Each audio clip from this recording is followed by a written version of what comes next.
Alors donc je suis Benoît Perrotin, je suis artiste et illustrateur naturaliste.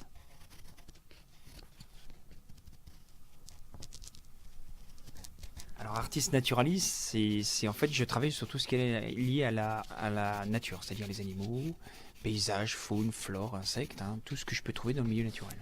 Donc c'est ça. Alors maintenant je travaille beaucoup aussi sur l'humain dans le milieu naturel. Moi j'aime beaucoup les contrastes, donc le travail de l'ombre et de la lumière, le travail des lumières, hein, les contrastes forts. Donc c'est vrai qu'un paysage, j'ai plutôt avoir tendance à l'aborder de cette manière, comme pour les espèces d'ailleurs. Maintenant, je fais beaucoup de travail à l'aquarelle en direct sur le terrain, donc sans crayonner, où je prends le pinceau directement. Et généralement, quand je travaille ce type de technique, c'est vraiment dans ce sens-là, un travail fort, un contraste fort. Si j'ai un travail à faire sur une espèce spécifique, je vais, euh, je vais déjà sur le trajet pour me rendre sur le site où je vais travailler cette espèce-là. Façon de parler, je vais me reconstruire un petit peu l'espèce dans la tête, c'est-à-dire je vais me remémorer ses proportions, ses volumes, les caractéristiques qu'elle a en termes de couleur, en termes de critères d'identification. Et puis, donc ça va me faciliter le travail quand je vais arriver sur place. Et après, donc je vais chercher l'espèce, je connais son milieu généralement, ben, surtout les espèces qu'on trouve en Pays de la Loire, bon, je les connais un petit peu, je les connais pas toutes, mais c'est vrai que la plupart, quand même, je vois à peu près quel milieu elles fréquentent. Donc quand je vais arriver sur le milieu, je vais écouter, je vais l'observer, je vais essayer de comprendre un petit peu comment elle fonctionne, savoir si je vais l'observer de manière furtive.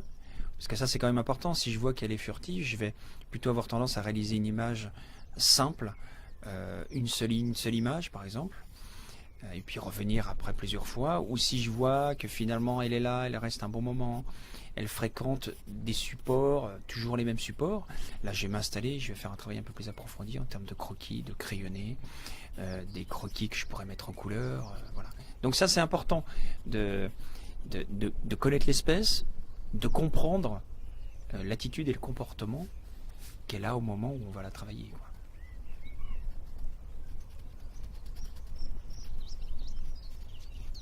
Je me souviens avoir travaillé sur la locustelle tachetée, par exemple, qui est un petit oiseau qui est très dur à voir. Il y a encore des grands pans de roselière encore sur les bords de Loire, dans les marais de Couëron. Et là, on trouve plein de petites fauvettes qui sont liées à ces milieux-là.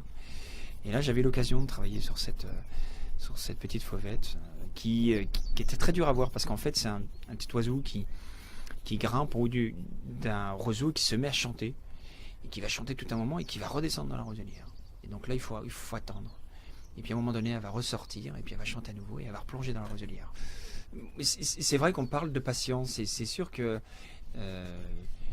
je me suis jamais tellement posé cette question. Quand on est passionné, quand on est dans le truc, effectivement, ben, moi je suis tellement passionné par ça que je peux rester des heures comme ça à attendre. Il y a toujours quelque chose à voir de toute façon. Il y a une lumière, il va y avoir un insecte à notre pied qui va bouger. Cette petite locustelle, effectivement, ben, je la guette, je la vois pas, mais tout d'un coup, il y a un héron cendré qui va passer en vol, que je vais pouvoir crayonner en attendant toujours l'oiseau, hein. Donc il y a toujours quelque chose à voir. Donc on n'est jamais, c'est pas une patience lourde, quoi. Il y a toujours une vie, quoi. Il y a toujours quelque chose qui se passe, quoi.